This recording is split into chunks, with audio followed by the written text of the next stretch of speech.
బ్రాహ్మణులకు శుభవార్త.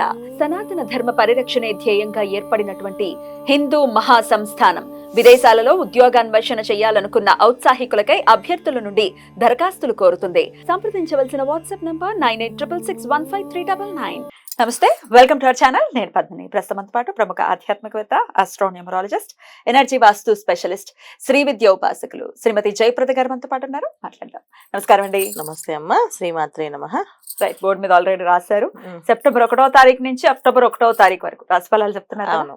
రైట్, మరి ఎలా అండి, ఒకసారి గోచార ఫలితాలు ఎలా ఉన్నాయి, గోచారం ఎలా ఉంది, అలాగే ఎన్నాళ్ళ ఈ గోచారం వల్ల ఎంత రిజల్ట్ అనేది ఉంటుంది? ఎందుకంటే చెప్పారు కానీ మాకు జరగలేదు అనేది వినడానికి ఒక ఎందుకంటే ఇంత కష్టపడి స్టడీ ఇది డెఫినెట్ గా చెప్తూ ఉంటే ఎందుకు అవ్వలేదు అనేది వింటే మాత్రం ఒకంత ఆశ్చర్యంగా అనిపిస్తుంది. అసలు గోచార ఫలితాలు ఎంత రిజల్ట్స్ ఇస్తాయి, అసలు గోచారం ఎలా ఉంది? తప్పకుండా గోచార ఫలితాలు అనేది మనకి మన జాతకంలో జాతకం ఉంటే 100% ఈ గోచార ఫలితం అనేది మనకి 10 నుంచి 15%. అంత తక్కువ. జాతకం లేని అంటే మాకు టైం అబౌట్ తెలియని వాళ్ళకి, సో ఈ పేరుతో 30 ఏళ్ళ నుంచి నడిపిస్తే ఆ పేరుకున్న అక్షరం నామాక్షరంతో ఈ రాశి అనుకునే వాళ్ళకి ఈ గోచార ఫలితం అనేది 40% పనిచేస్తుంది. ఎందుకంటే ఎప్పుడైతే పేరు ఎక్కువగా వాడుకు మొదలవుతుందో ఆ పేరు రావడానికి కారణం ఏంటంటే ఏదో ఒక గ్రహం అనుగ్రహం ఉంటేనే వస్తాం. అసలు ప్రతి మనిషి భూమి మీదకి వచ్చాడంటే ఏంటంటే వాళ్ళకి ఏదో ఒక అనుగ్రహం, వాళ్ళు ఏదో చేయాల్సిన పనులు ఉన్నాయి. దానివల్లే మానవ జన్మ ఎత్తారు. మానవ జన్మ ఎత్తడం అంటేనే కర్మను మనం తొలగించుకోవడానికి, మనం చేసే ప్రారంభ కర్మలు ఏవైతే ఉన్నాయో అవి తొలగించుకోవడానికి. సో తొలగించుకోవడానికి పుట్టినప్పుడు ఏ పేరుతో మనం పిలుస్తామో, ఎక్కువ పిలువబడుతున్నామో ఆ గ్రహాల అనుగ్రహం మనకు ఉందని అర్థం. సో అలా అప్పుడు గోచారాన్ని 40% తీసుకుంటాం. జాతకం ఉన్న వాళ్ళకి, టైం ఆఫ్ బర్త్ కరెక్ట్గా తెలిసిన వాళ్ళకి దీన్ని 15% తీసుకుంటాం. 15% ఎందుకు తీసుకుంటాం అంటే చాలా ఇంపాక్ట్ ఉంటుంది. 15% అంటే చాలా తక్కువనే కాదు, చాలా ఇంపాక్ట్ అది. సో గోచారంలో మనకి రాహు, గురువు, శని భగవానుడు వీళ్ళు చాలా పెద్ద గ్రహాలు. మిగతా అన్ని కూడా మాస గ్రహాల కింద వస్తాయి. వీళ్ళు సంవత్సరానికి, గురువు ఏమో సంవత్సరానికి మారుతాడు, రాహుకేతులు 18 నెలలకి మారుతారు ఒక్కొక్క రాశి నుంచి. శని భగవానుడు 2.5 సంవత్సరాల నుంచి 2 సంవత్సరాల తర్వాత మారుతుంటాడు. సో ఆయన ముందున్న వెనుకున్న రాశుల వాళ్ళందరికీ ఆ ప్రభావం ఉంటుంది ఖచ్చితంగా. ఆయన వక్రిస్తూ ఉంటారు కదా, సో వక్రించినప్పుడు వెనక రాశి వాళ్ళకి ఇబ్బంది, ముందుకు వెళ్తున్నాడు ముందు రాశి వాళ్ళకి ఇబ్బంది ఆయన. సో శని భగవానుడు ఉన్నాడు అంటే మెయిన్. సో మనకి కావలసిన మెయిన్ ఆధారం ఏంటంటే జాతకంలో కావాల్సిన కెరియర్ సెటిల్ అవ్వాలన్నా, కెరీర్ బాగుండాలన్నా శని భగవాన్ ఎక్కడో చూసుకోవాలి. ఆర్థికంగా ఇబ్బందులు లేకుండా, ఆర్థికంగా బ్రహ్మాండంగా ఉండాలనుకుంటే గురువు ఎక్కడో చూసుకోవాలి. సో ఏ మాయలో పడకుండా, ఏ ఇబ్బందులు పడకుండా, ఏ లోన్లు పెట్టకుండా మనం ఉన్నాము అనుకుంటే రాహుకేతులు చూసుకోవాలి. సో వీళ్ళు మేజర్.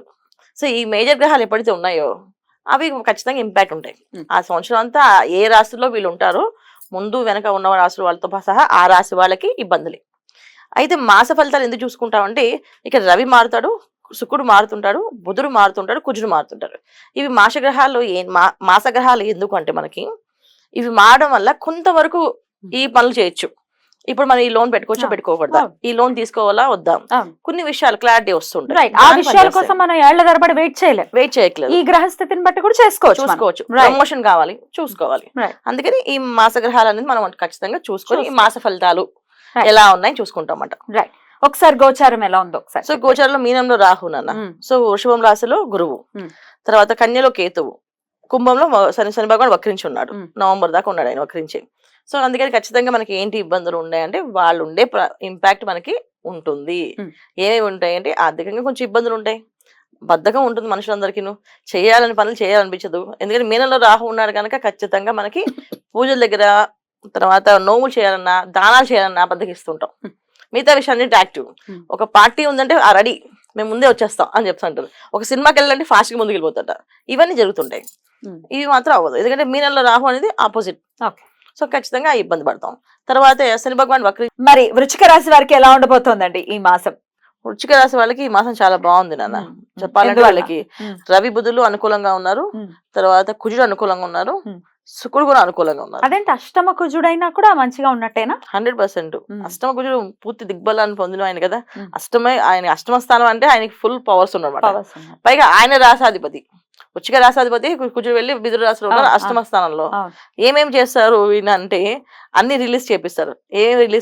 కోర్టు నుంచి రావాల్సిన ఏవైతే ఉన్నాయి వాళ్ళకి ఆస్తులు కానీ, లేకపోతే కోర్టు నుంచి వచ్చే పెండింగ్ ల్యాండ్స్ మీద సంతకాలు పెట్టే పెండింగ్స్ కానీ ఇవన్నీ కూడా రిలీజ్ చేపించేస్తారు ఫస్ట్. రెండోది ఏం చేపిస్తాడు ఆయన, ఎవరైతే శత్రువులు అంతర్గత శత్రువులు దాగి ఉన్నారో వాళ్ళని బయట లాగుతారు.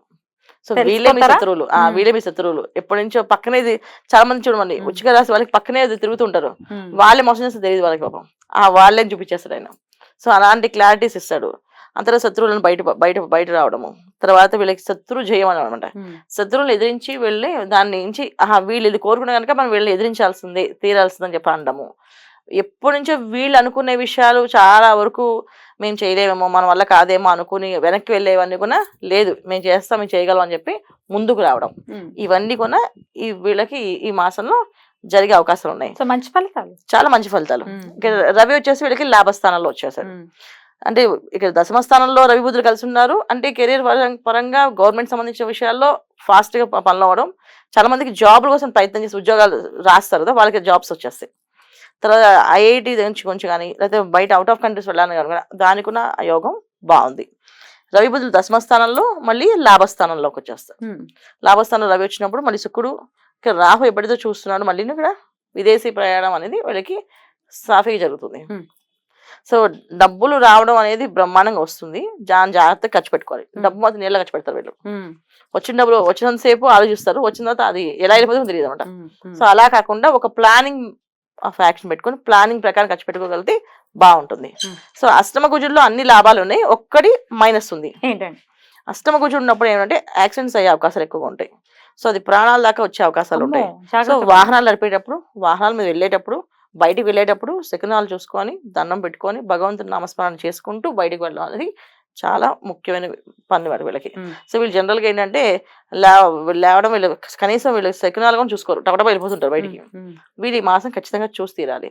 భార్యని ఎదురు రమ్మని చెప్పడము, లేదా పిల్లలు ఎవరైనా ఉంటే పిల్లల్ని ఎదురు రమ్మని చెప్పడము, లేదా అమ్మ నాన్న ఉంటే అమ్మ నాన్న కాళ్ళు నమస్కారం చేసి వెళ్ళడము, వెళ్ళొస్తా అని చెప్పి రావడము, వీళ్ళు క్షేమంగా వెళ్ళి లాభంగా రండి అని చెప్పించుకోవడము, ఈ పనులు వీళ్ళు ఖచ్చితంగా చేయించుకోవాలి. ఈ మాసంలో చేయడం వల్ల వీళ్ళకి అన్ని విధంగా బాగుంటుంది. ప్రాక్టికల్ గా చెప్తున్నారు రెమెడీస్ ఏం చేయొచ్చు అని. ప్రాక్టికల్ గా చేయాలి. ఆరాధన విషయంలో అయితే అండి, ఆరాధన విషయంలో వీళ్ళు ఖచ్చితంగా ఈ మాసం అంతా గణపతిని ఆరాధించాలి. ఎందుకంటే అష్టమ కుజుడు కనుక మెయిన్ వచ్చే ఇబ్బంది ఏదైతే ఉందో దాన్ని మనం మేజర్, మిగతా అన్ని బాగున్నాయి. సో అష్టమ కుజుడులో ఉండే ఇబ్బంది ఏంటంటే వెహికల్ మీద వెళ్ళేటప్పుడు చూసుకోకుండా వెళ్ళడం వల్ల, గణపతి ఆరాధన చేసి వెళ్ళడం వల్ల విఘ్నాలు రాకుండా ఆ పని సాఫీగా మరి ఇంటి క్షేమంగా వస్తారు. బ్యూటిఫుల్. గణపతి ఆరాధన ప్రత్యేకించి ఈ మాసం అందరూ చేస్తారు, మీరు మరీ ముఖ్యంగా చేసుకోవాలి. ఎందుకంటే వినాయక చవితి వస్తుంది కదా, సెప్టెంబర్ 7వ తారీఖు వస్తుంది వినాయక చవితి. గణపతి నవరాత్రులు ఖచ్చితంగా చేస్తారు. వీళ్ళు అంటే జనరల్ గా అందరు చేస్తారు అన్న. వృశ్చిక రాశి వాళ్ళు ఏంటంటే స్పెషల్ ఏంటంటే వాళ్ళు దేవుడిని పని వేళ దేవుడిని నమ్మడం కానీ ఇంట్లో చెప్పడం కానీ అవి ఉండదు. మామూలుగా లేవడం పొద్దున్నే లేచి వెళ్తున్నాం అని చెప్పి వెళ్ళిపోతుంటారు. వెళ్తున్నాం వెళ్ళొస్తామని చెప్పరు, అదొక తత్వం ఉంది వీళ్ళ దగ్గర. సో అందుకని వీళ్ళు ఈ మాసం మాత్రం వెళ్ళొస్తా అని చెప్పడం, ఇంట్లో వాళ్ళు క్షేమంగా వెళ్ళి లాభంగా రండి అని చెప్పడం, అని చెప్పి చేయించుకోవడం వల్ల వీళ్ళకి అన్ని పనులు విజయవంతంగా సాగుతాయి. లేకపోతే కొన్ని ఆటంకాలు ఇబ్బందులు వస్తాయి. ఇప్పుడు అన్ని బాగుండి ఒక యాక్సిడెంట్ అయింది అనుకోండి, అది మళ్ళీ ఆగినట్టే కదా. సో ఎందుకంటే అదృష్టం శని ఉన్నారు వీళ్ళకి. సో ఆ ఒక ప్రమాదంగా ఉంది వీళ్ళకి. జాగ్రత్తగా ఉండడం అనేది ఇంపార్టెంట్. రైట్ అండి, చాలా బ్యూటిఫుల్ గా ఎక్స్ప్లెయిన్ చేశారు. చెప్పినటువంటి విషయాల్లో జాగ్రత్తలు తీసుకుంటూ ఈ సెప్టెంబర్ మాసం వృశ్చిక రాశి వారికి చాలా బ్యూటిఫుల్ గా ఉండాలని మనస్ఫూర్తిగా కోరుకుంటూ ఇక నెక్స్ట్ ఎపిసోడ్ లో ధనుసు రాశి గురించి మాట్లాడుకుందాం. థ్యాంక్ యూ అండి. నమస్తే. నమస్తే అమ్మ. శ్రీమాత్రే నమః.